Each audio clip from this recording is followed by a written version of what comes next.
Daniel Cole had been driving for 3 hours when the light appeared over the ridge. The desert highway stretched flat and empty in every direction, and the only sound in the truck was the low hum of tires on cracked asphalt. He was tired. He wanted nothing more than to reach his house outside of Marlow Junction, drink a glass of water, and sleep until noon. The light did not care what he wanted. It hung above the rock formations to the west, pulsing white and then blue, and it did not move like a plane or a star. Daniel slowed the truck without meaning to. His foot eased off the gas as his eyes stayed fixed on the sky. The light dropped lower. It did not fall. It descended, smooth and controlled, like something choosing exactly where to land. He told himself it was a helicopter. He told himself it was a weather balloon, a drone, anything with a simple explanation.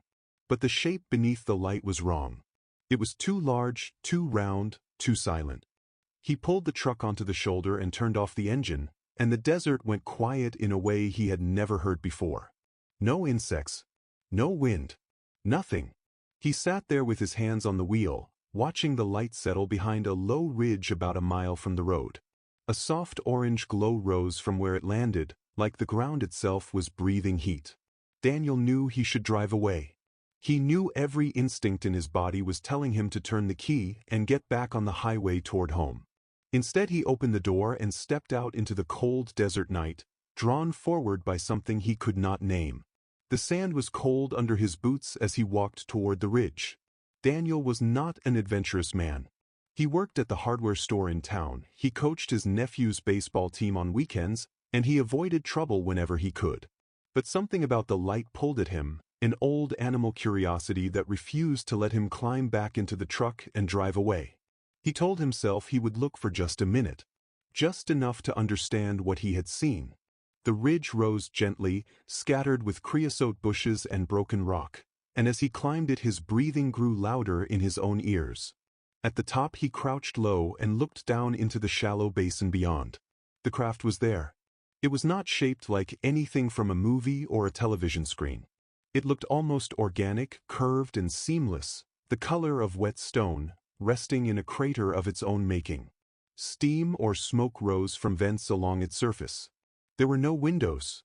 There was no sound except a faint electrical hum that Daniel felt more than heard, a vibration that moved up through his boots into his knees. He crouched there for a long time, unable to look away. Then a section of the craft folded open like a wound splitting in dark flesh, and a pale light spilled out onto the sand. Daniel's heart pounded so hard he thought it might give him away. He knew he should run. He knew this was the moment to turn and sprint back to his truck. Instead he stayed frozen at the top of the ridge, watching the light grow brighter, waiting to see what would step out of it. Nothing emerged from the craft, not at first. The light simply spilled across the sand, steady and cold, and the hum beneath Daniel's feet grew stronger. He waited, crouched behind a boulder, his hands pressed flat against the rock to keep them from shaking. Minutes passed. He began to think that perhaps whatever was inside had no interest in coming out, that maybe it was simply venting heat or gas, some mechanical process he could not understand. He almost convinced himself to go home and forget what he had seen. Then he heard the engines. Not the whine of the craft, but the low growl of vehicles approaching from the east, headlights cutting through the darkness along a dirt road that Daniel had not noticed before. 3 black trucks moved in formation toward the crater, kicking up plumes of pale dust behind them. Daniel pressed himself lower against the rock. The trucks stopped in a wide arc around the landing site, and men in dark suits stepped out, moving with a discipline that seemed out of place in the middle of the desert. They wore no insignia. They carried no weapons that Daniel could see, yet something about the way they moved told him they were more dangerous than any armed man he had ever encountered. They fanned out around the craft, speaking into devices at their wrists, and one of them turned his head slowly toward the ridge where Daniel was hiding. Daniel's blood went cold. He could not tell if the man had seen him, but the sensation of being watched settled over him like a physical weight, and he understood, with sudden and total clarity, that he had made a terrible mistake by staying. Daniel backed away from the edge of the ridge as quietly as he could, keeping low, keeping his breathing shallow. The dry brush scratched at his jeans and he winced with every small sound, certain that any noise would carry across the silent basin below. He reached the far side of the ridge and stood, ready to run for his truck, when a voice spoke from the darkness behind him. It was calm, almost pleasant, and utterly without warmth. It told him to stop walking. Daniel froze. He turned slowly and saw a man standing only a few feet away, dressed in the same dark suit as the others, though Daniel had heard no footsteps announcing his approach. The man's face was pale under the moonlight, his eyes hidden behind sunglasses despite the hour. He asked Daniel what he had seen. Daniel opened his mouth to lie, to say he had seen nothing, that he had simply stopped to check his tires, but the words would not come. The man did not raise his voice. He did not threaten him directly. He simply said that some things, once witnessed, could not be unwitnessed, and that Daniel would need to come with them to be debriefed. Daniel took a step back, his heart hammering, and glanced toward the road where his truck sat abandoned with the door still open. The man in the suit did not move to stop him physically. He simply repeated, in the same flat and patient tone, that resistance would only make the process longer and more unpleasant for everyone involved. Daniel realized, with a sinking feeling that settled deep in his stomach, that he was not being given a choice at all. 2 more men appeared from the darkness, flanking Daniel on either side before he could decide whether to run. They moved with the same unnatural quiet as the first, their shoes making no sound against the sand and gravel. Daniel's mind raced through every option he had, but there were simply too many of them, and the desert offered nowhere to hide. One of the men gripped his arm, not violently, but firmly enough to make clear that struggle would accomplish nothing. They walked him down the far side of the ridge, away from his truck, toward a 4th vehicle he had not noticed before, parked in a shallow wash and painted the same matte black as the others. Daniel asked them where they were taking him. No one answered. He asked if this was some kind of government operation, if he had stumbled onto a classified test, anything that might make sense of what he had seen. Still no answer. The man who had first approached him opened the rear door of the vehicle and gestured for Daniel to get inside. Daniel hesitated, glancing back toward the crater where the craft still pulsed with pale light, and for a brief moment he thought he saw movement near the opening, something large shifting just out of sight within the glow. Then a hand pressed gently but firmly against his back, guiding him into the vehicle, and the door closed with a heavy, final sound that echoed strangely in the silent desert air. Daniel sat in the dark interior, his hands trembling in his lap, and understood that whatever was happening to him tonight was far from finished. The interior of the vehicle was cold and smelled faintly of metal and antiseptic. Daniel sat between 2 of the men, staring straight ahead through tinted windows that showed him nothing but darkness. No one spoke. He tried again to ask questions, where they were going, what agency they represented, whether his family would be told anything, but each attempt was met with silence so complete it felt deliberate, almost rehearsed. The vehicle drove for what felt like hours, though Daniel suspected it was closer to 40 minutes, winding along roads he did not recognize, the headlights occasionally sweeping across rock formations that all looked the same in the dark. Eventually the truck slowed and turned onto a surface that felt smoother than asphalt, almost like polished concrete, and Daniel felt the vehicle begin to descend, the incline gentle but unmistakable. He glanced at the men beside him, searching their faces for some flicker of emotion, some sign that this was unusual even for them, but they stared forward with the same blank composure they had shown since the desert. The vehicle continued downward for what felt like a long time, the air growing cooler and drier around him, and Daniel became aware of a low mechanical hum vibrating through the frame of the truck, similar to the one he had felt near the crashed craft but steadier, more contained, as if it belonged to something built rather than something that had fallen from the sky. When the vehicle finally stopped, the door opened to reveal a wide concrete corridor lit by rows of white fluorescent lights, stretching farther than Daniel could see in either direction. They led him out of the vehicle and into the corridor, 1 man in front and 1 behind, their footsteps echoing sharply against the polished floor. The walls were bare concrete, unmarked except for small black numbers stenciled at intervals, and the air smelled faintly of bleach and recycled ventilation. Daniel counted 3 sets of heavy metal doors before they reached a smaller room off to the side, sparsely furnished with a single table and 2 chairs bolted to the floor. They told him to sit.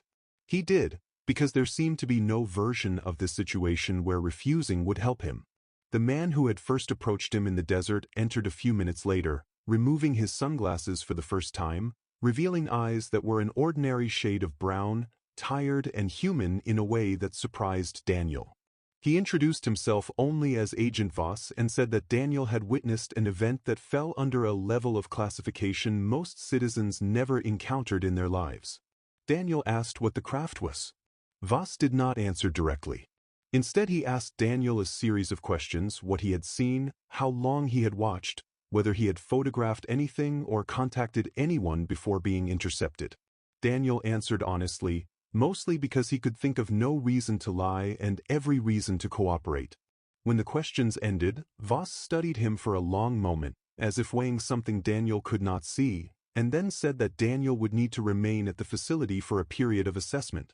Daniel felt his stomach drop. He asked how long that assessment would take. Voss did not answer that question either.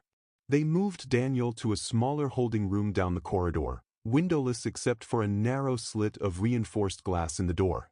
A cot sat against one wall, along with a metal sink and toilet, the kind of furnishings Daniel associated with prisons rather than government facilities conducting scientific assessments. He sat on the edge of the cot and tried to steady his breathing. He thought of his sister, who would expect his call in the morning. He thought of his nephew's baseball game on Saturday, and how strange it felt to worry about something so small while sitting in a room buried beneath the Arizona desert. Hours passed, though without a clock or window Daniel could only estimate by the growing ache in his back and the dryness in his throat. Eventually a different man arrived, younger than Voss, carrying a tray with water and a sealed sandwich. He said nothing as he set it down, and when Daniel asked him questions, he simply shook his head and left without a word. Daniel ate slowly, listening to the muffled sounds beyond his door, footsteps, distant voices, the occasional metallic clang that echoed through the concrete walls. At one point he heard something else, low and deep, almost like a groan, vibrating through the floor rather than the air. It lasted only a few seconds before fading into silence. Daniel sat very still afterward, staring at the door, his appetite gone. Whatever had made that sound was not human, and it was not far away. He realized, with a growing sense of dread, that the craft he had seen crash into the desert had not been empty when the men in suits arrived to secure it. Daniel did not sleep, though he lay on the cot and closed his eyes in an attempt to convince his body that rest was possible. Every time the facility grew quiet, he found himself straining to hear that low groaning sound again, but it did not return, at least not for many hours. Instead, the silence stretched on, broken only by the occasional passing of footsteps outside his door, some hurried, some slow and deliberate. He tried to piece together what he had seen and heard since arriving. Agent Voss had spoken of an assessment, but had given no indication of what that assessment entailed or how long it might last. The younger man who brought food had refused to speak at all. And somewhere in this facility, buried beneath tons of rock and reinforced concrete, something was making sounds that no machine should make. Daniel began to suspect that the craft itself had been transported here, or that whatever had been inside it had been captured and brought down into these tunnels alongside him. The thought made his skin crawl. He thought of the shape he believed he had glimpsed near the opening of the craft, the brief impression of something large shifting in the light. He had told himself it was nothing, a trick of shadow and adrenaline. Now he was not so sure. When the door finally opened again, it was Voss who entered, along with two armed guards Daniel had not seen before. Voss said that Daniel would be escorted to a secondary section of the facility for further evaluation. Daniel asked what kind of evaluation required armed guards.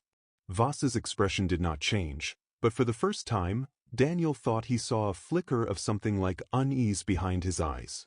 The guards walked close on either side of Daniel as they moved deeper into the facility, past doors marked with numbers and letters that meant nothing to him. The corridors grew narrower the farther they went, the fluorescent lighting replaced by dimmer amber fixtures spaced farther apart, casting long shadows against the concrete. Daniel noticed scorch marks on some of the walls, faint but unmistakable, as though something had burned there and been hastily cleaned.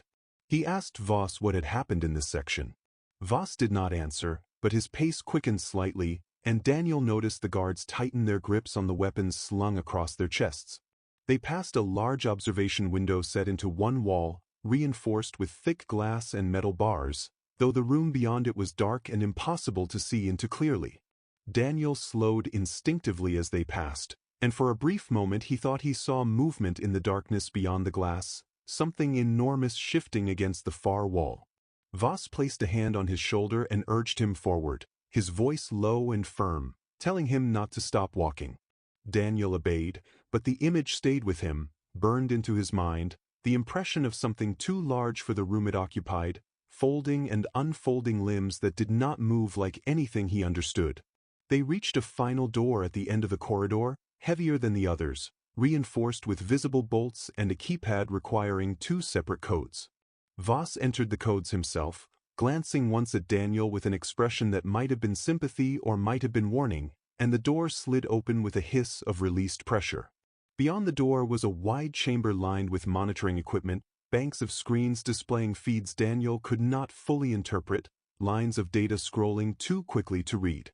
Technicians in white coats moved between stations, speaking in low voices, occasionally glancing toward a massive reinforced wall at the far end of the room. Daniel realized, with mounting dread, that the wall was not simply a wall but the outer boundary of a containment cell, thick glass reinforced with metal framework, currently darkened so that nothing inside could be seen. Voss led him to a chair near one of the monitoring stations and told him to sit. Daniel did, though his eyes remained fixed on the darkened glass. He asked, in a voice quieter than he intended, what was being kept behind it.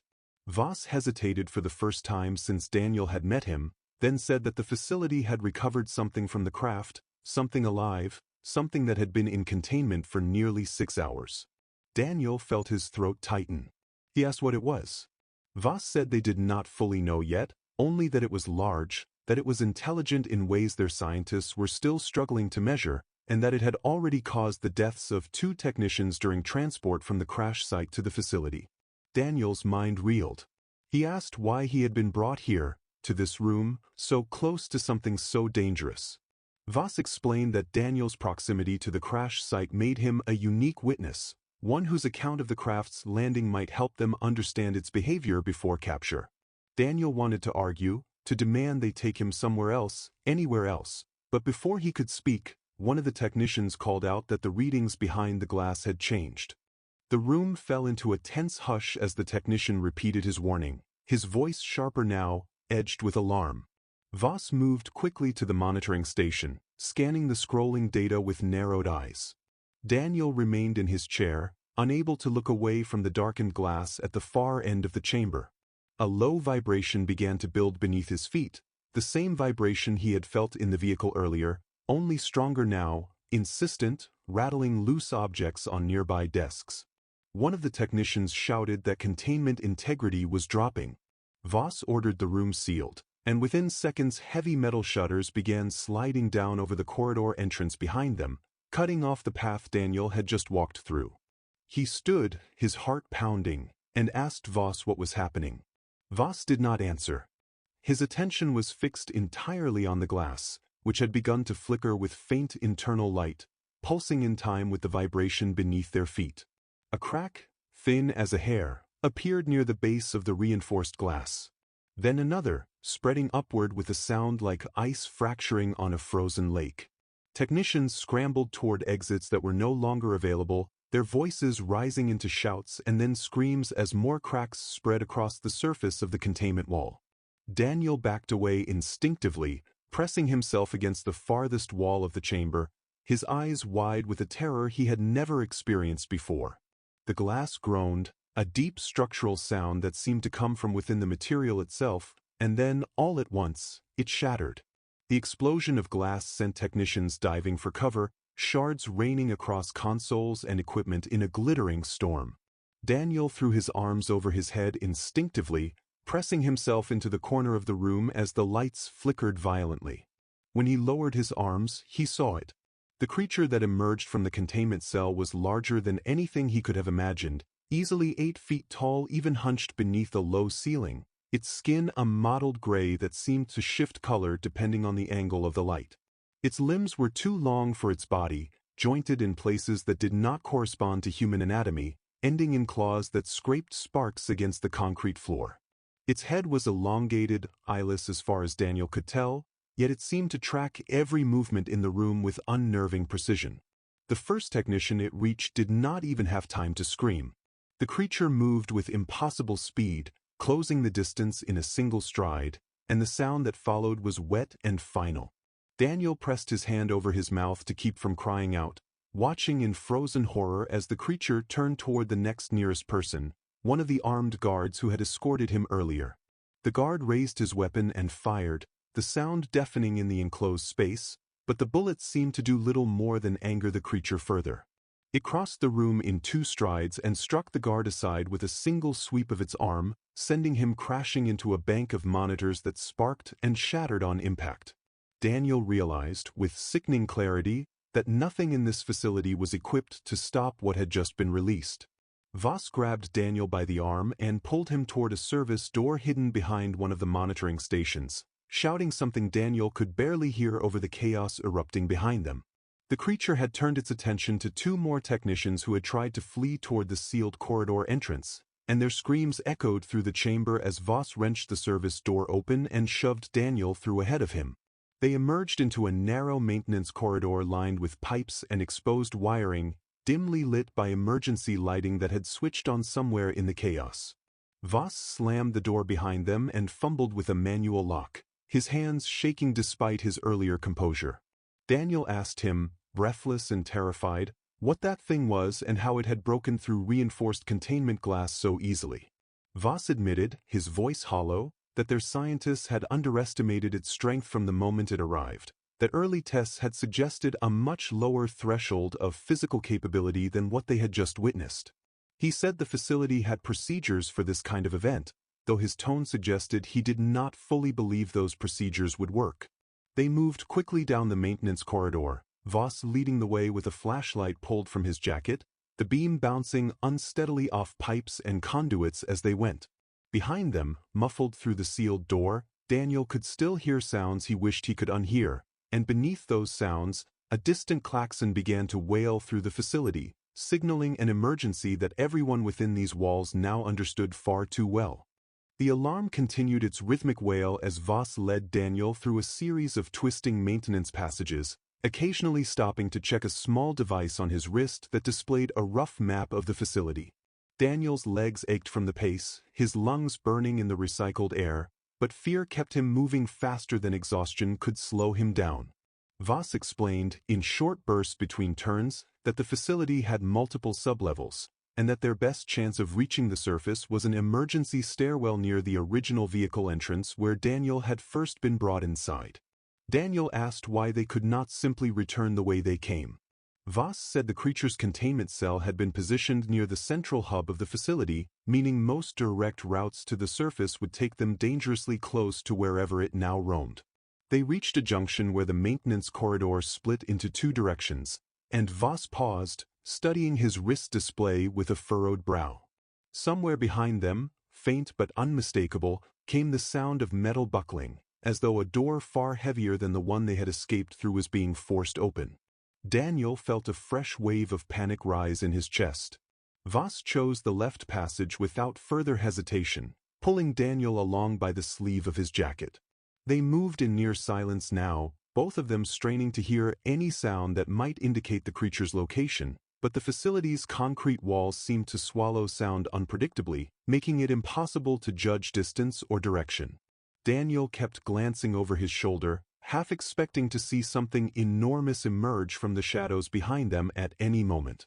They reached a heavy door marked with faded stenciling that read Stairwell 4, and Voss keyed in a code with trembling fingers before pulling it open. Beyond it, a narrow concrete stairwell spiraled upward into darkness, lit only by dim emergency bulbs spaced far apart along the walls. Daniel felt a surge of hope at the sight of it, the first indication since his capture that escape might actually be possible. Voss ushered him inside and began climbing immediately, taking the steps 2 at a time despite his obvious exhaustion. Daniel followed close behind, his hand trailing along the cold metal railing to steady himself. They had climbed perhaps 3 flights when the lights above them flickered and died entirely, plunging the stairwell into near total darkness broken only by the faint glow of Voss's flashlight. Daniel's heart lurched, but Voss did not slow his pace, urging him onward with a firm hand against his back. Somewhere below them, faint but growing louder, came the sound of something ascending the stairwell as well, a heavy, deliberate rhythm entirely unlike the panicked footsteps of fleeing personnel. Daniel did not need to ask what it was. He climbed faster, his lungs burning, his legs threatening to give out beneath him, driven forward entirely by adrenaline and terror. Voss kept glancing over his shoulder, his flashlight beam sweeping across the stairs behind them, though the darkness swallowed the light before it could reveal anything useful. They reached a landing marked with a faded exit sign, and Voss threw his shoulder against the door, forcing it open into a wide storage area cluttered with crates and unused equipment, the air noticeably warmer and drier than the levels below. The storage area was quiet except for the distant hum of ventilation fans, and for a moment Daniel allowed himself to believe they had put enough distance between themselves and the creature to catch their breath. Voss moved quickly to a far wall lined with old filing cabinets, checking his wrist device again before gesturing for Daniel to follow him toward a second door on the opposite side of the room.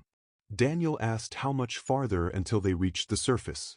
Voss said the vehicle entrance was only 2 levels above them now, and that if they moved quickly and quietly, they could reach it before whatever pursued them caught up. Daniel nodded, though his body ached with exhaustion and his mind still reeled from everything he had witnessed in the past hour. They crossed the storage room carefully, weaving between stacked crates, until a sound stopped them both in their tracks. It was not the heavy footfall they had heard on the stairs, but something else, a wet, dragging sound, close and unmistakable, coming from somewhere among the shelves to their left. Voss raised a hand, signaling Daniel to remain still, and slowly reached for a sidearm holstered at his hip, though his hand shook badly enough that Daniel doubted his ability to use it effectively. The dragging sound grew louder, accompanied now by a low clicking noise that reminded Daniel of insects, though far too deep and resonant to belong to anything so small.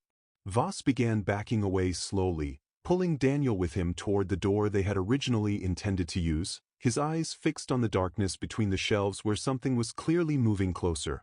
The shape that emerged from between the shelves was not the creature Daniel had seen shatter through the containment glass, but something else entirely, smaller, perhaps 4 feet tall, with a similar mottled gray skin and elongated limbs, moving with a jerking, unnatural gait. Daniel realized with horror that there was more than one. Voss cursed under his breath and fired 2 shots before Daniel could react, the sound thunderous in the enclosed space. The smaller creature staggered but did not fall, its head snapping toward them with sudden, predatory focus. Voss grabbed Daniel's arm and pulled him toward the exit door, abandoning any pretense of caution. They burst through into another corridor, this one lined with reinforced windows looking into darkened laboratory spaces, and sprinted toward a set of double doors at the far end marked with exit signage. Behind them, the clicking sound multiplied, joined by others, suggesting that whatever they had encountered was not alone, that perhaps more than one creature had been recovered from the crash site or had somehow multiplied within the facility's lower levels. Daniel's lungs burned with every breath, his legs screaming with exhaustion, but the sound of pursuit behind them left no room for hesitation. Voss reached the double doors first and threw his weight against them, revealing a loading dock bathed in the pale light of pre-dawn sky, several vehicles parked haphazardly across the concrete, some with doors still open as though abandoned in a hurry. Daniel had never been so relieved to see the open sky, though the relief was tempered by the sound of chaos still echoing from somewhere behind them within the facility's depths. They sprinted across the loading dock toward the nearest vehicle, a black truck similar to the ones that had transported Daniel into the facility hours earlier. Voss wrenched the driver's door open and climbed inside, gesturing frantically for Daniel to get in the passenger side. Daniel obeyed without hesitation, slamming the door shut just as the first of the smaller creatures emerged from the loading dock entrance behind them, its elongated form silhouetted against the dim interior lights. Voss fumbled with the ignition, cursing when the engine failed to turn over on the first attempt. Daniel glanced back and saw 2 more creatures joining the first, all 3 moving with the same jerking, predatory gait across the concrete toward the truck.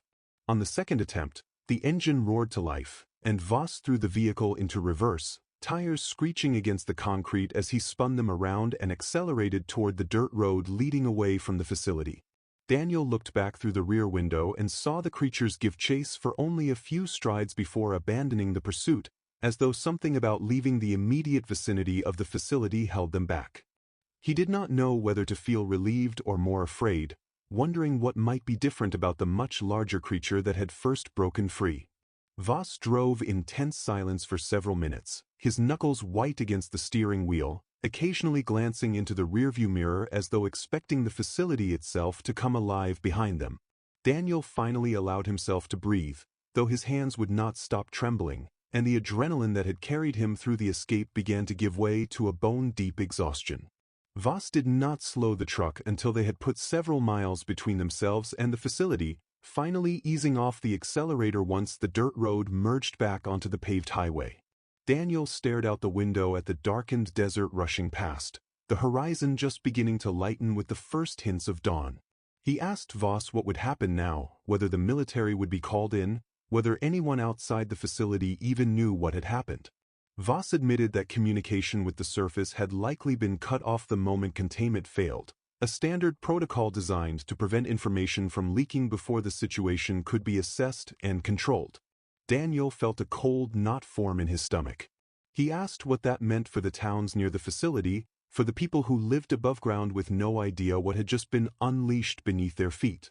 Voss did not answer immediately, his eyes fixed on the road ahead, his expression unreadable. Daniel pressed him again, more urgently this time, asking whether the creature could reach the surface, whether it even knew such a thing as the surface existed. Voss finally admitted that the facility's ventilation systems connected to several surface access points scattered across the desert, disguised as maintenance sheds and utility stations, any of which could serve as an exit for something determined and strong enough to force its way through. Daniel felt his chest tighten with dread. He thought of his sister, of his nephew, of the small town of Marlow Junction sitting only a few miles from where the crashed craft had first been spotted. He asked Voss, his voice barely above a whisper, how close the nearest surface access point was to his hometown. Voss glanced at Daniel with an expression that confirmed his worst fears before he even spoke the words aloud. He said that one of the facility's primary ventilation shafts surfaced less than 2 miles outside Marlow Junction, disguised as an abandoned water treatment station that had been decommissioned publicly decades earlier as a cover story. Daniel felt the blood drain from his face. He demanded that Voss turn the truck around, that they needed to warn the town, to get people out before anything could reach the surface. Voss hesitated, glancing at the fuel gauge and then at a small device mounted on the dashboard that Daniel had not noticed before, its screen displaying a rough map with several blinking indicators. He said that if the creature had indeed reached the surface network, they might already be too late to intervene meaningfully, and that their best option might be to reach the nearest military outpost and report the breach through proper channels. Daniel refused to accept that answer. He grabbed Voss's arm and insisted that proper channels would take too long, that every minute they wasted arguing was a minute closer to disaster for people he had known his entire life. Voss studied him for a long moment, something shifting behind his tired eyes, and then, without another word, he pulled the truck into a sharp turn, tires kicking up gravel as they redirected toward the exit that would lead them back toward Marlow Junction. Daniel gripped the dashboard as the truck accelerated, his heart pounding with a mixture of hope and dread, praying that they were not already too late to make any difference at all. The drive toward Marlow Junction felt longer than any drive Daniel had ever taken, though the truck moved faster than he had thought possible along the cracked desert highway. He watched the horizon anxiously, searching for any sign of smoke or fire that might indicate disaster had already struck, but the sky remained clear except for the soft orange light of approaching sunrise. Voss remained quiet, his focus entirely on the road, occasionally glancing at the device on the dashboard whose blinking indicators seemed to shift and multiply the closer they drew to town. Daniel asked what those indicators represented. Voss explained, somewhat reluctantly, that the device tracked movement signatures detected by sensors embedded throughout the region, remnants of a monitoring network established after the facility's construction decades earlier. He said the readings suggested significant movement near the water treatment station Voss had mentioned earlier, movement far too large and too fast to belong to any ordinary wildlife. Daniel felt his stomach twist into a tight knot. He asked how many signatures the device was picking up. Voss hesitated before answering, his voice quiet and grim, admitting that the readings suggested at least one large signature and several smaller ones, consistent with what they had encountered in the facility's storage area. Daniel closed his eyes briefly, trying to steady his breathing, trying to hold onto some small hope that his family and neighbors had somehow avoided whatever was unfolding near the edge of town. When he opened his eyes again, the first buildings of Marlow Junction had come into view on the horizon, silhouetted against the rising sun, and something about the silence surrounding them sent a fresh wave of dread crawling up Daniel's spine. As they drew closer, Daniel noticed the absence of any normal morning activity, no cars moving along the main road, no lights in the windows of the houses they passed, nothing to suggest that the town was waking up to an ordinary day. Voss slowed the truck, scanning the streets with visible unease, and Daniel felt his throat tighten as they passed the gas station where he had stopped countless times over the years, its windows shattered and its awning collapsed onto the pumps below. Daniel asked Voss to stop the truck. Voss did, pulling over near the edge of what had once been the town square, and Daniel stepped out onto the cracked pavement, his legs unsteady beneath him. The silence was absolute, broken only by the faint whisper of wind moving through broken glass and torn awnings. He walked a few steps forward, taking in the scene before him, buildings with walls torn open as though something enormous had forced its way through them, vehicles overturned and crushed in the middle of the street, and no sign of a single living person anywhere in view. Daniel called out his sister's name, his voice cracking with desperation, but only silence answered him. Voss emerged from the truck behind him, his expression grim as he surveyed the destruction, and said quietly that whatever had happened here, it had happened recently, likely within the last few hours based on the state of the wreckage. Daniel felt something inside him break at those words, a desperate hope collapsing under the weight of what stood before him, the ruined remains of the only home he had ever known. Daniel moved through the wreckage of the town square in a daze, calling out names he had known his entire life, his voice growing hoarse with each unanswered shout. He passed the hardware store where he worked, its front windows blown outward, shelves visible through the gaping opening, scattered and overturned as though something had torn through the entire building searching for something or someone. Voss followed a short distance behind, his weapon drawn now, his eyes scanning every shadow and doorway for movement. Daniel turned down the street leading toward his sister's house, his heart pounding with a fear more intense than anything he had felt inside the facility. The houses along the way bore similar signs of destruction, some collapsed entirely, others simply abandoned with doors left open and belongings scattered across front lawns. He reached his sister's house and found the front door torn from its hinges, lying several feet away in the dirt.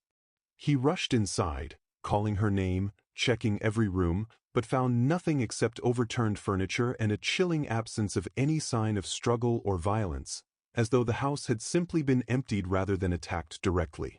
Voss found him standing in the kitchen, staring blankly at a photograph still hanging crookedly on the wall, an old picture of Daniel and his sister as children. Voss said gently that the lack of bodies might actually be a positive sign, suggesting that people had fled rather than been harmed where they stood.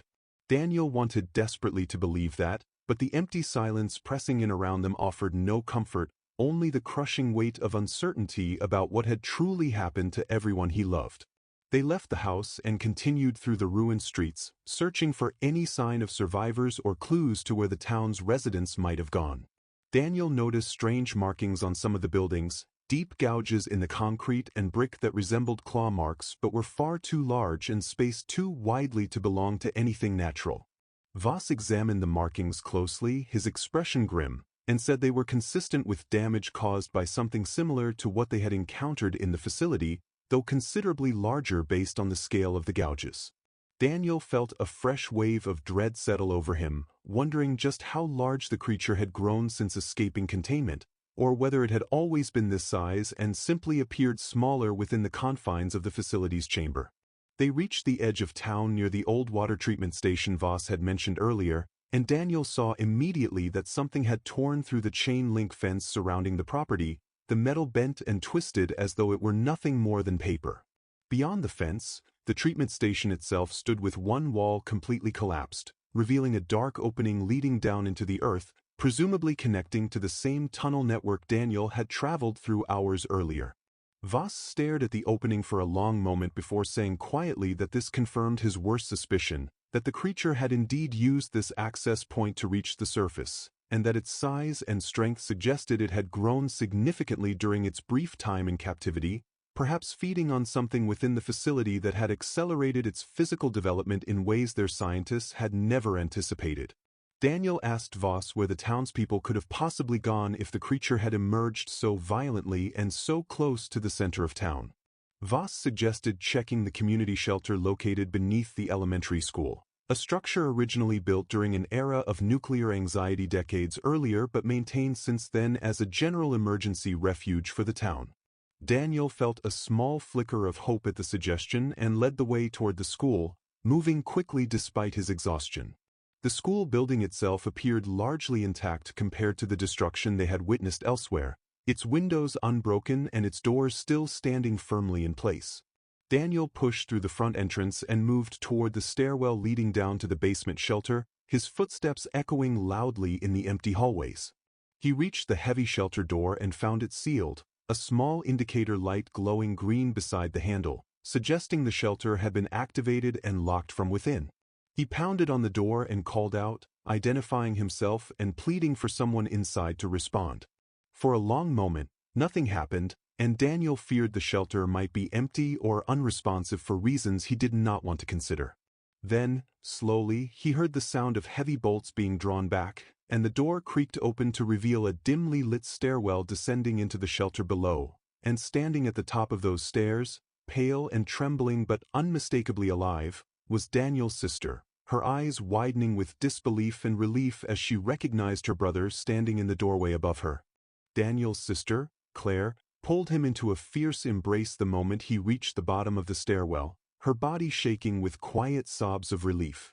Behind her, the shelter opened into a wide room filled with perhaps 40 or 50 townspeople, huddled together on cots and folding chairs, their faces pale with exhaustion and fear. Claire explained through broken breaths that something had attacked the town in the early hours before dawn, moving through the streets with terrifying speed and strength, tearing through buildings as though searching for something specific. She said the town's small police force had tried to organize a response, but their weapons had proven useless against whatever they were facing, and several officers had not made it back from the initial encounter. Daniel held his sister tightly, relief flooding through him at finding her alive, but the knot of dread in his stomach did not loosen entirely, knowing that not everyone in town had been fortunate enough to reach the shelter in time. Voss moved through the crowd, introducing himself briefly and asking careful questions about the creature's behavior and movement patterns, information that seemed to visibly unsettle the survivors even further as they recalled details of the attack. One elderly man mentioned that the creature had seemed to be searching for something, moving methodically from building to building rather than attacking indiscriminately, a detail that made Voss's expression grow even more troubled. Daniel asked what that detail might mean.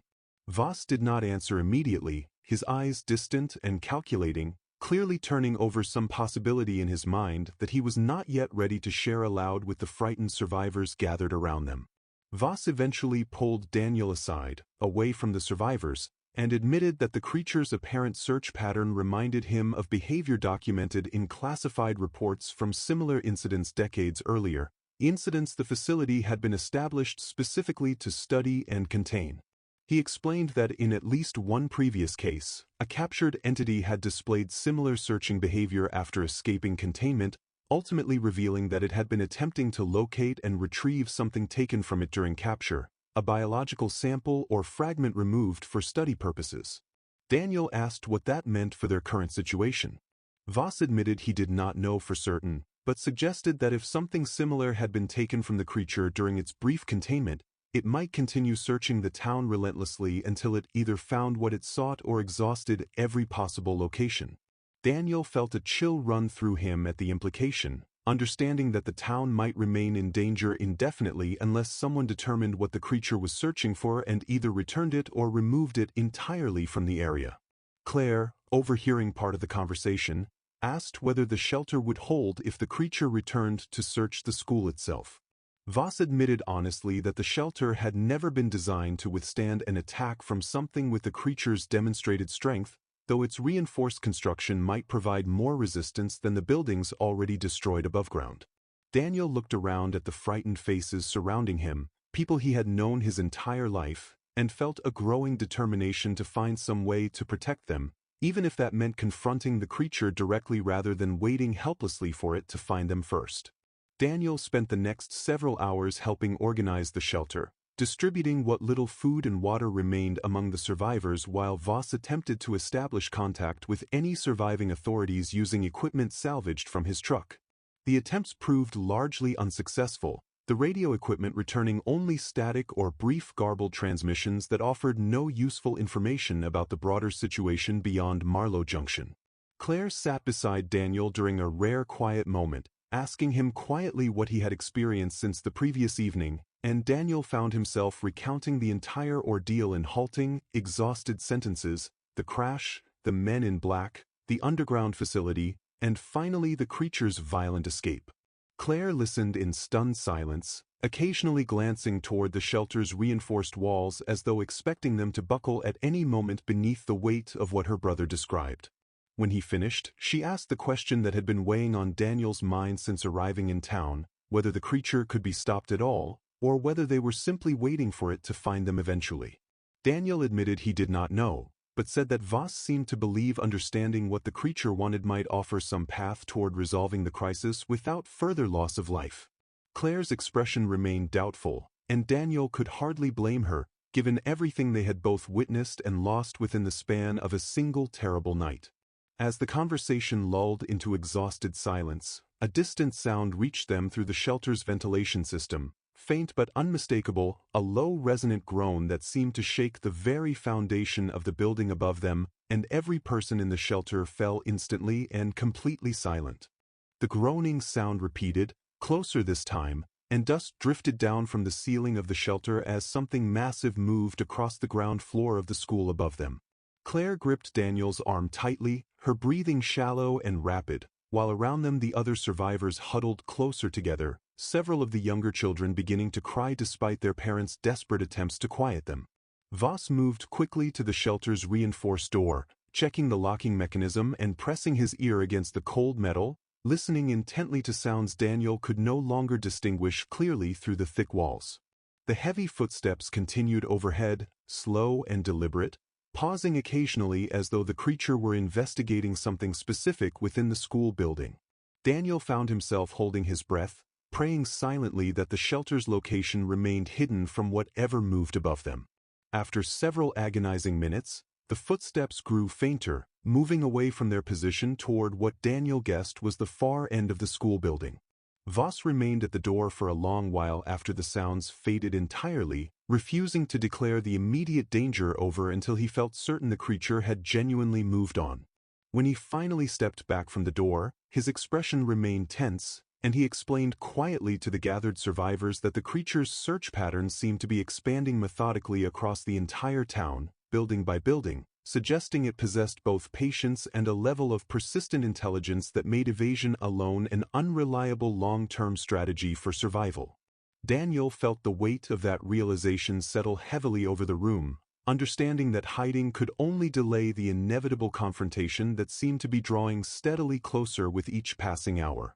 As the hours passed and no further sounds of the creature reached them, Voss gathered a small group of able-bodied survivors, including Daniel, to discuss what options remained available to them. He explained that the facility likely still had military assets that could be deployed once communication was re-established, but given the unreliable state of their radio equipment, waiting for outside intervention could take far longer than the town could safely endure. One of the survivors, a former Army veteran named Harlan, suggested that if the creature truly was searching for something specific, perhaps returning whatever had been taken from it during containment might convince it to leave the area entirely. Voss admitted this was a theoretical possibility based on prior incidents, but explained that Daniel and the other survivors had no way of knowing what specifically had been taken, since such extractions typically occurred through classified procedures Daniel had never witnessed directly. Daniel found himself thinking back to his time within the facility, recalling small details he had initially dismissed as unimportant, particularly a secured container he had glimpsed briefly within the same chamber where the creature had first broken free, sitting on a table near the monitoring stations before the chaos erupted.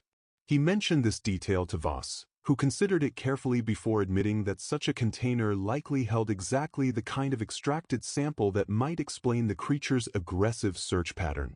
The group fell into tense discussion about whether returning to the ruined facility to retrieve such a container was even feasible, given the unknown number of creatures still roaming its lower levels, but as dangerous as the prospect seemed, it represented the first concrete plan any of them had managed to formulate since the crisis began.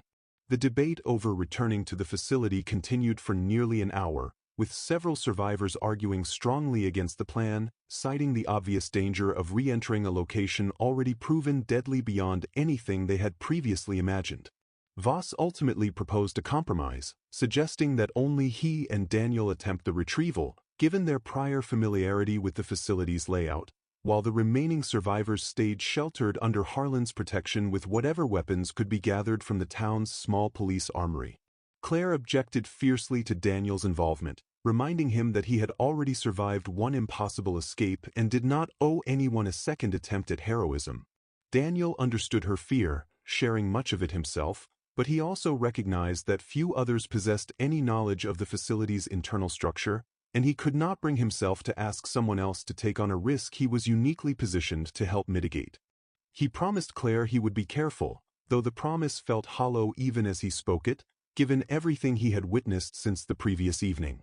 Voss spent the remaining time before their departure reviewing the facility's rough layout with Daniel, marking likely locations for the containment sample based on standard procedural protocols he had observed during previous assignments.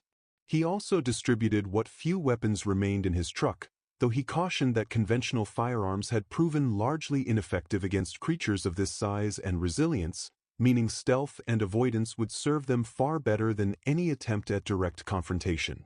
As they prepared to leave the shelter, Daniel took one last look at his sister's frightened but determined face, silently promising himself that he would return, whatever it took, to see her and the rest of the survivors safely through whatever remained of this nightmare. Daniel and Voss made their way back toward the ruined water treatment station under the harsh light of midday sun, moving cautiously through streets still littered with the wreckage of the earlier attack. The opening beneath the collapsed wall remained exactly as they had found it earlier, a dark descent into the tunnel network below, though now it seemed even more foreboding given everything they had learned about the danger waiting within. Voss led the way, flashlight in one hand and sidearm in the other, moving carefully along a narrow maintenance passage that gradually widened into corridors Daniel began to recognize from his earlier escape. They encountered no sign of the creature during the initial descent, though occasional distant sounds, scraping and clicking noises echoing faintly through the tunnels, reminded them constantly that they were far from alone within the facility's depths. Voss consulted his wrist device periodically, using it to guide them back toward the chamber where the original containment breach had occurred, the same room where Daniel had first witnessed the small metal containers sitting near the monitoring stations. As they drew closer to the chamber, the destruction around them grew more severe, walls torn open, equipment smashed and scattered, evidence of the chaos that had consumed the facility in the hours after Daniel's initial escape. Daniel felt his heart pounding harder with every step, dreading what they might find within the chamber itself, uncertain whether the container they sought had even survived the destruction, or whether their entire plan might collapse the moment they discovered it crushed beyond recognition among the wreckage of the room. They reached the entrance to the chamber and found the reinforced door hanging open, torn nearly from its hinges, revealing a scene of utter devastation within. Monitoring stations lay smashed and overturned, their screens shattered, wires spilling across the floor like tangled entrails. The remains of several technicians lay scattered among the wreckage, and Daniel forced himself to look away, his stomach twisting violently at the sight. Voss moved carefully through the debris, scanning the room methodically for any sign of the container Daniel had described. After several tense minutes of searching, Voss called out that he had found something, holding up a small metal case, dented but seemingly intact, its locking mechanism still sealed despite the chaos surrounding it. He examined it briefly before confirming that it matched standard containment specifications for biological samples, exactly the kind of container that might explain the creature's aggressive search pattern across the town above them. Daniel felt a surge of cautious relief, though it was immediately tempered by the realization that they still needed to transport the container safely back to the surface and somehow use it to draw the creature away from the survivors sheltering beneath the school. As Voss secured the container within his jacket, a sound echoed through the ruined chamber behind them, low and guttural, unmistakably close.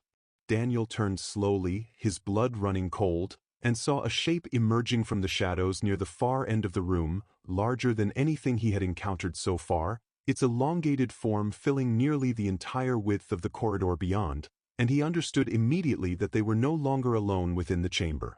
The creature that emerged from the shadows was unmistakably the same one that had broken free from containment hours earlier, though it appeared to have grown even larger since Daniel had last seen it, its mottled gray skin now marked with dark streaks that might have been blood or something else entirely. It paused at the threshold of the chamber, its eyeless head tilting slightly as though sensing their presence through means Daniel could not comprehend.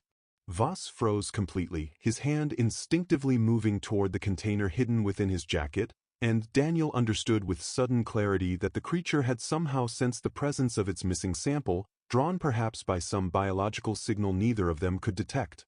Voss whispered urgently for Daniel to remain perfectly still, explaining in hurried tones that sudden movement might trigger an immediate attack, while stillness might buy them precious seconds to formulate an escape. The creature took a slow step into the chamber, its claws scraping against the ruined floor with a sound that sent shivers through Daniel's entire body. Voss slowly raised the container from his jacket, holding it out at arm's length, apparently gambling that returning the sample immediately might satisfy whatever drove the creature's aggression rather than provoking a violent confrontation. The creature's head snapped toward the container instantly, its entire body tensing with sudden, focused attention, and for a brief, terrifying moment, Daniel believed the gamble might actually succeed, that the creature might simply take back what had been stolen from it and leave them both unharmed within the ruined chamber. The creature lunged forward with terrifying speed, and Voss barely managed to throw the container aside before diving out of the path of its outstretched claws. The container skittered across the floor and came to rest near the base of a shattered monitoring station, and the creature immediately redirected its attention toward it, scooping it up with startling delicacy considering the destructive power Daniel had already witnessed firsthand. For a moment, the creature simply held the container, its head tilted in what almost resembled contemplation, and Daniel dared to hope that the confrontation might end without further bloodshed. Then the creature's attention shifted, its head turning slowly toward Daniel and Voss, who remained frozen near the chamber's entrance. Voss whispered that they needed to leave immediately, that satisfying the creature's search did not necessarily guarantee their safety, given that they had witnessed its behavior and location firsthand. Daniel needed no further encouragement, backing slowly toward the exit while keeping his eyes fixed on the massive creature looming only a short distance away. The creature took a step toward them, and Voss grabbed Daniel's arm, pulling him into a full sprint back through the corridor they had entered from, no longer concerned with stealth given the immediate and obvious danger bearing down upon them. Behind them, the sound of heavy footsteps confirmed their worst fears, that the creature had chosen to pursue them despite recovering its stolen sample, and Daniel realized with rising panic that their earlier plan had failed to account for the possibility that the creature's aggression extended beyond simply retrieving what had been taken from it. They sprinted through the ruined corridors with the creature's heavy footsteps echoing relentlessly behind them, gaining ground with every passing second despite Daniel and Voss pushing their bodies to the absolute limit of exhaustion. Voss shouted directions between labored breaths, guiding them toward the nearest emergency exit rather than attempting to retrace their earlier, longer route back toward the water treatment station. Daniel's lungs burned with every breath, his legs screaming in protest, but the sheer terror driving him forward refused to allow any hesitation or slowing of pace.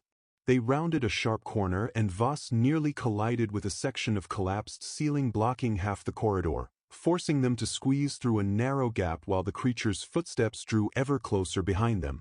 Daniel felt something brush against his shoulder as he scrambled through the gap, and he did not dare look back to confirm how close the creature had actually come to catching him. They emerged into a wider passage that Daniel vaguely recognized from his earlier escape, and Voss pointed toward a faint glow of daylight visible at the far end, confirming they were close to a surface exit. The creature's pursuit seemed to falter slightly as they approached the brighter light, its pace slowing as though something about proximity to open sky and sunlight caused it discomfort or hesitation. Daniel did not question this fortunate development, using every remaining ounce of strength to close the final distance toward the exit, praying silently that whatever reluctance the creature displayed would hold long enough for them both to escape into the open desert beyond. They burst out of the tunnel entrance into blinding daylight, stumbling across uneven ground before collapsing several yards from the opening, gasping for breath. Daniel turned back toward the tunnel entrance, half expecting the creature to emerge in pursuit, but the opening remained dark and still. Whatever hesitation had slowed its pursuit apparently strong enough to prevent it from following them fully into the open desert. Voss remained on his knees for a long moment, catching his breath, before finally speaking, suggesting that the creature's apparent aversion to bright sunlight might offer a crucial tactical advantage in whatever confrontations still lay ahead of them. Daniel considered this information carefully, thinking of the survivors still sheltering beneath the school, wondering whether this vulnerability could somehow be used to protect them permanently rather than merely delaying an inevitable confrontation.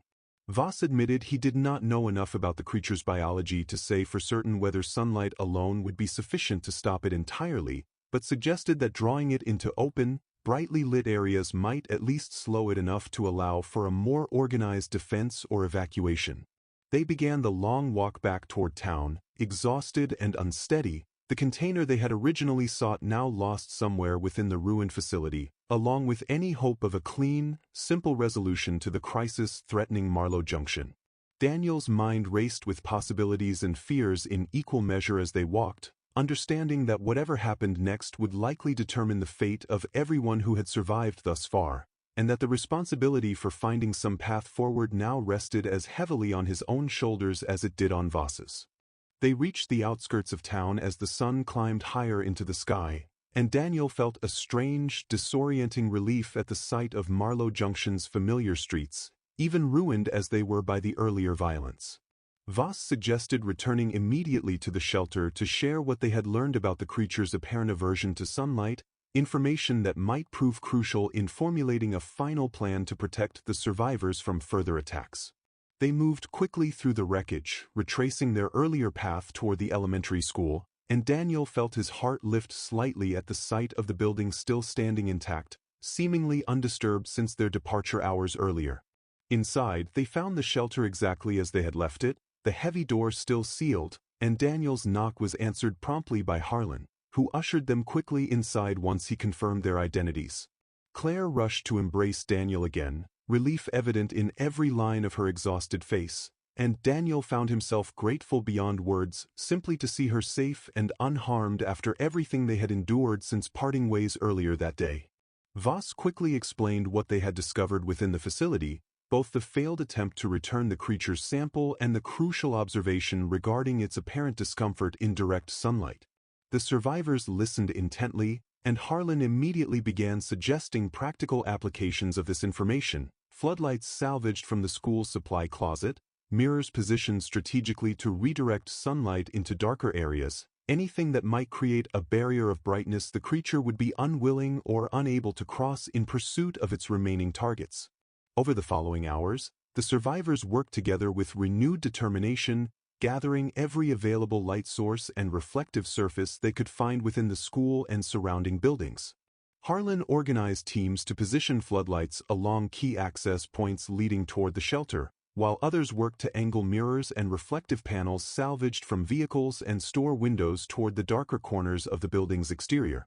Daniel helped where he could, though exhaustion weighed heavily on his body, his mind constantly returning to the image of the creature's massive form looming within the ruined facility chamber. Voss spent much of the time attempting once again to establish radio contact with outside authorities, finally managing to receive a brief, static-filled transmission acknowledging their location and promising military assistance, though no specific timeline was given for when that assistance might actually arrive. Claire stayed close to Daniel throughout the preparations, occasionally squeezing his hand or offering quiet words of encouragement whenever his exhaustion threatened to overwhelm him entirely. As afternoon light began to shift toward evening, casting long shadows across the ruined town, a tense energy settled over the survivors, everyone aware that darkness would soon remove whatever protective advantage the sunlight had provided throughout the day. Harlan double-checked the positioning of every floodlight and generator, ensuring each was fully fueled and ready to activate the moment natural sunlight faded entirely. Daniel stood near the school's entrance as the sun began its slow descent toward the horizon, watching the sky shift through shades of orange and red, and felt a growing sense of dread settle over him, knowing that whatever confrontation still awaited them would likely arrive with the coming darkness. As dusk settled over Marlow Junction, the survivors gathered near the school's main entrance, watching nervously as Harlan activated the first of the floodlights positioned around the building's perimeter.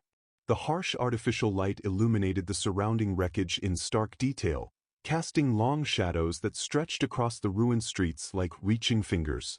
Voss stood near the entrance with his weapon ready, though his earlier confidence in conventional firearms had clearly diminished significantly since witnessing the creature's resilience firsthand. Daniel remained close to Claire, both of them watching the darkening horizon with anxious anticipation, uncertain whether their preparations would prove sufficient against whatever threat the coming night might bring. For nearly an hour, nothing happened, the silence stretching taut with unbearable tension, broken only by the low hum of generators powering the floodlights around them. Then, faintly at first, a sound reached them from somewhere near the edge of town, the same heavy, deliberate footfall Daniel had come to associate with the creature's approach. Harlan immediately signaled for everyone to move deeper into the shelter, while he and a small group of armed survivors remained near the entrance, ready to activate additional lighting if necessary. Daniel watched from a reinforced window as the footsteps grew steadily louder, and after several tense minutes, the massive shape of the creature emerged into view at the edge of the floodlight's reach, its elongated form pausing at the boundary of illumination as though testing the limits of the barrier before it, clearly reluctant to advance any further into the harsh artificial light. The creature paced along the edge of the illuminated perimeter, its movements agitated and frustrated, occasionally lunging toward the boundary of light only to recoil sharply, as though the brightness caused genuine physical discomfort rather than mere hesitation.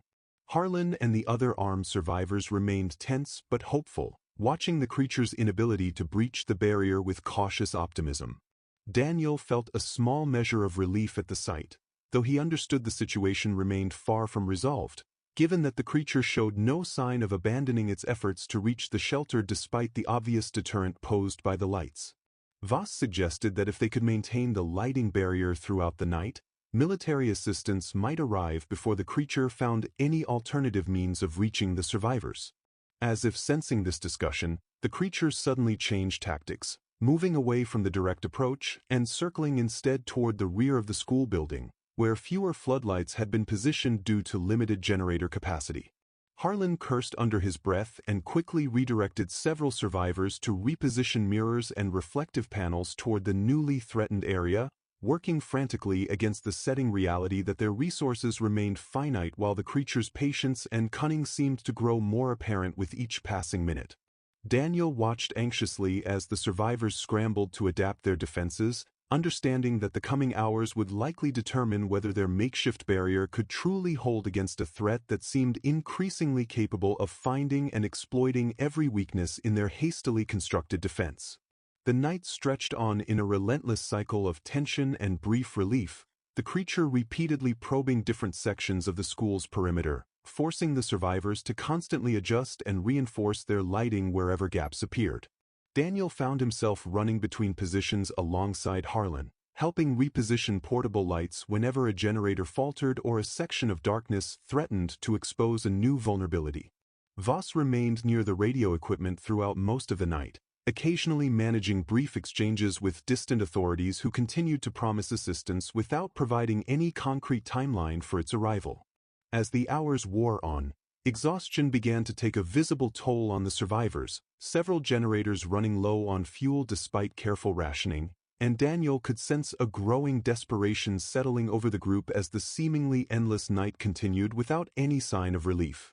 Around what Daniel guessed was the middle of the night, the creature made its most aggressive attempt yet, charging directly toward a section of perimeter where 2 floodlights had recently failed, forcing Harlan and several armed survivors to scramble desperately to redirect emergency lighting before the creature could breach the gap entirely.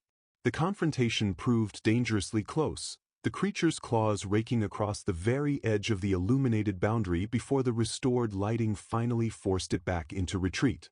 Daniel, watching from a nearby window, felt his heart pounding with renewed terror, understanding that their defenses were being tested to their absolute limit, and that any further failures in their lighting barrier could prove catastrophic for everyone sheltering within the school. Just as exhaustion and dwindling resources threatened to overwhelm the survivors' ability to maintain their defensive barrier, a new sound reached them from the direction of the highway leading into town, distinct from the creature's heavy footfalls, the unmistakable rumble of approaching military vehicles. Voss rushed to confirm the transmission crackling faintly through his radio equipment, his exhausted face breaking into an expression of profound relief as he confirmed that a response team had finally arrived at the edge of town. Within minutes, powerful spotlights mounted on armored vehicles swept across the ruined streets, catching the creature fully within their harsh illumination as it attempted to retreat back toward the tunnel network from which it had originally emerged. Soldiers moved quickly into position, deploying specialized equipment that Daniel did not recognize, though its effect on the creature was immediately apparent, forcing it into a frenzied, disoriented retreat rather than the calculated aggression it had displayed throughout the long night. Daniel watched from the school's entrance as the creature finally disappeared back into the darkness of the tunnel entrance near the ruined water treatment station, pursued closely by soldiers equipped with heavy weaponry and specialized lighting apparatus designed specifically to contain and neutralize threats of exactly this nature. The survivors erupted into exhausted, tearful relief as the immediate danger finally began to recede, though Daniel understood, even amid the celebration, that the creature itself had not been destroyed, only driven back into the tunnels beneath their town, leaving behind a lingering uncertainty about whether this night's terror had truly reached its final conclusion. In the days that followed, military personnel worked to secure the tunnel network beneath Marlow Junction, sealing entrances and establishing a perimeter around the town while investigators began the grim task of accounting for the dead and assessing the full extent of the destruction. Daniel remained with Claire and the other survivors as they slowly began rebuilding what they could of their shattered community, though the scars of that terrible night would remain with all of them for the rest of their lives. Voss departed a week later, offering Daniel a final quiet conversation in which he admitted that the facility's failures that night would likely be buried deep within classified records, hidden from public knowledge much like the creature itself had been hidden for years before its escape. Daniel asked whether the creature had truly been contained within the sealed tunnels, or whether it still lived somewhere beneath the desert, waiting. Voss admitted he did not know for certain, and something in his tired eyes suggested he did not fully believe the threat had been permanently resolved. Daniel returned to his ordinary life in the months that followed, working again at the rebuilt hardware store, coaching his nephew's baseball team once more, trying to find some semblance of normalcy after everything he had witnessed. Yet some nights, driving home along the same desert highway where his ordeal had first begun, he found himself glancing toward the horizon, watching for lights that should not be there, listening for sounds that did not belong to the natural world. He never spoke publicly about what happened that night, but he never fully stopped wondering whether the ground beneath Marlow Junction still held something ancient and patient, waiting quietly in the dark for its chance to rise again. Thanks for watching. I hope that you enjoyed. For more videos like this one, like and subscribe. See you in the next one.